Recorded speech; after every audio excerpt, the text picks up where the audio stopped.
Good day to you, respected judges and beloved viewers. My name is Binus University and I am from the 3rd grade of Senior Senior High School.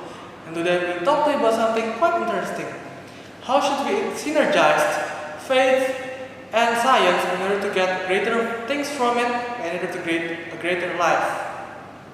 So, science and faith.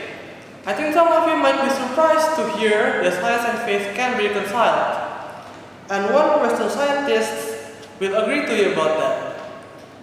His name is Stephen Jay Gould, and he has created the NOMA hypothesis, or the non-overlapping hypothesis. The non-overlapping magisterium hypothesis. It states that science and religion are two different things that can't be reconciled in our lives. But from my experience living in Indonesia for 17 years, from my birth till now, I feel that that's not really the case. I think that in some way, science and faith can still be reconciled and will lead to greater impacts in our life. So let's start from the basics, shall we? Let's start from their definitions. Science talks about everyday things and everyday problems. It can help us answer things such as, when it's dark, how do you get light? Or when someone is injured, how can we heal them? But faith is quite different. Faith touches our deepest things, our soul, our psyche. It tries to answer such questions as, if we die, where will we go? Or why do bad people always get better things than good people, for example? But religion has more to it than that. Religion also gives us hope. It tells us that someone up there, our God, our Lord, cares about us and can help us achieve greater things in life. It also had transcended us from our beginnings as mere animals in the African plains some million years ago. So it helps us to be more people, more social, more economical, and helps us to forge more complex relationships. All that is the worst of religion for us. While but now let's talk about their flaws. Science, although it has been very helpful for us over those thousands of years, it still has no limits. In a society or a world of people getting together and getting connected, that cannot be accepted.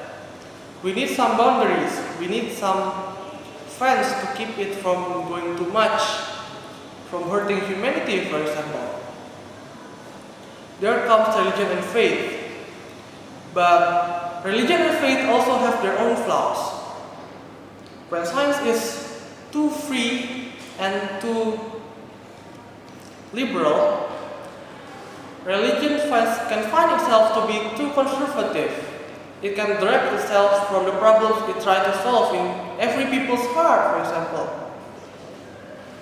It also can tend to be quite extremist in some cases when it is not checked and checked. It can also lead to superstitious thinking and teachings when not regulated properly. Both of those two last things can be countered by science.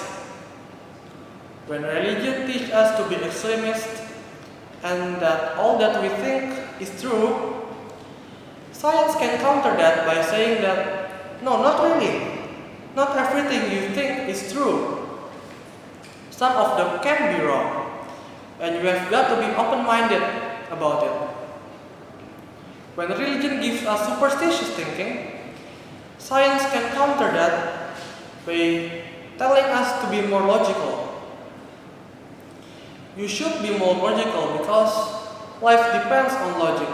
It doesn't depend on pseudo-logic or false logic like the ones that some superstitions try to give to us. And this has some resonance with faith and the way some religious thinkers leaders say fides et ratio, faith and science or faith and logic has to be together. One premise of this is that the Lord has given you your wisdom. The Lord has given us sapience and sophancy, and that you need to use in your daily lives. So from all of this explanation, I can give you one conclusion. Science and faith can be reconciled and must be reconciled in our daily lives in order for us to see a greater meaning of life, in order for us to be better in life. And I will end this with a quote from Albert Einstein. Religion without science is lame. It is. But science without religion is blind. I thank you for watching.